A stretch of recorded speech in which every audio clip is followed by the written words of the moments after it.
Okay, so as we discussed in the videos from last week, the basis of all figuring out truth tables, truth functions are these truth tables for each individual operators. Okay, so basically for each of these operators, these charts are showing every single value that is outputted with every combination of truth values. Okay, so what these are showing us here is that we can compute the truth value of much more complicated compound statements. All right. So, for instance, if I say something like, well, there's an example of a simple one here. If I say, if the weather is nice,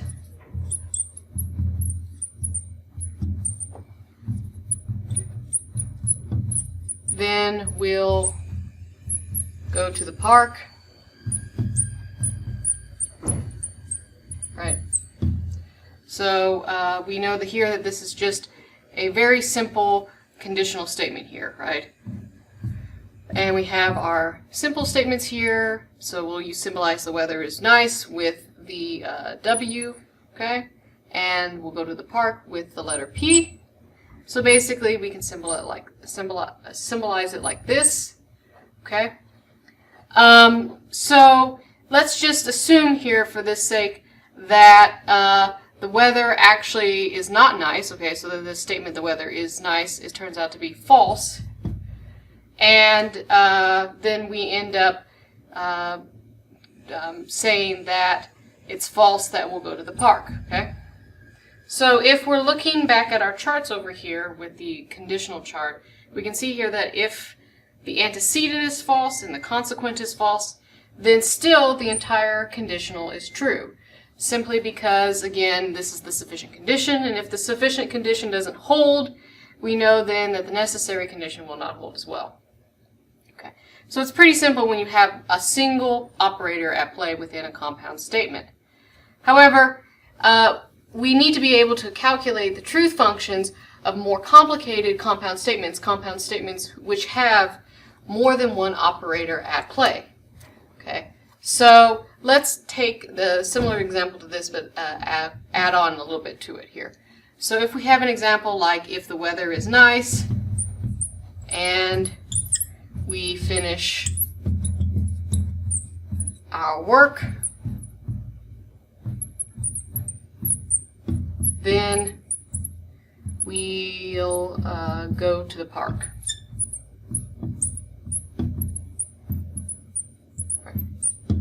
So once again, we'll go to the park with P, W for if the weather is nice.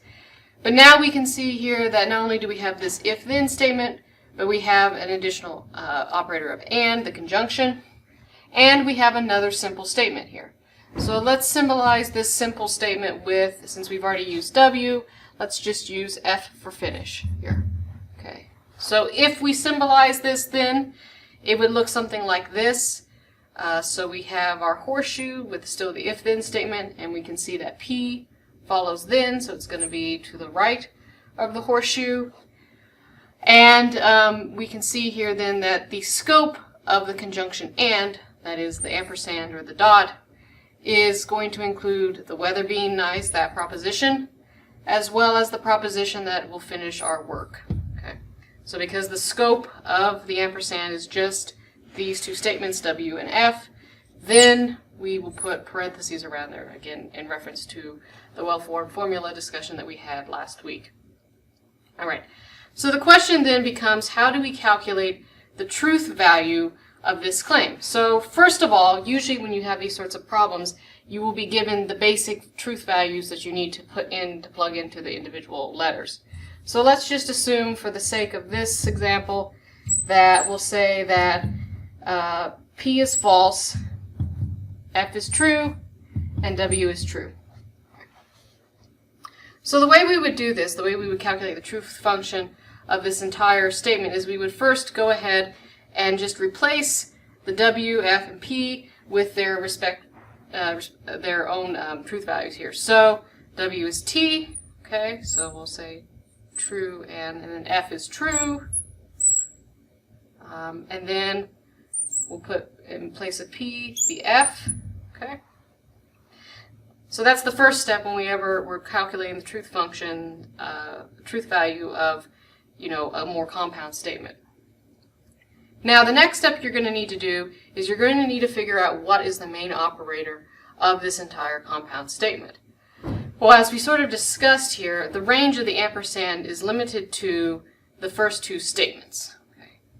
The main operator, the one with the largest scope, the widest scope here, would be the one that includes the whole statement, would in this case be the horseshoe. So we'll just say MO for this as the main operator. Okay. So what does this get you? Well, once you know the main operator, you will know that this is the value that you need to calculate last. Okay.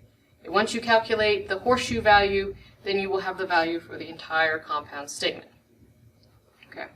So the way all of these work is that you have to begin by computing the values of statements that have with operators that have the smallest range. Okay. So because we have two operators here and we figured out this is our main operator, then this is going to be the last one here. This is going to be kind of like our step 2, and this ampersand will be our first step here. So then at this point then we can calculate the truth value of true and true. So again, we refer to our conjunction truth table here. We see true and true. We'll output the value of true. So that whole statement is true. Okay. And then, now we're left with true, horseshoe, false.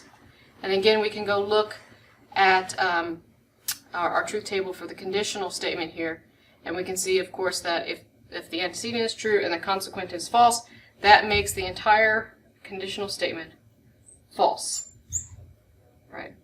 So, if we plug in these values for this compound statement here, then the entire compound statement will turn out to be false.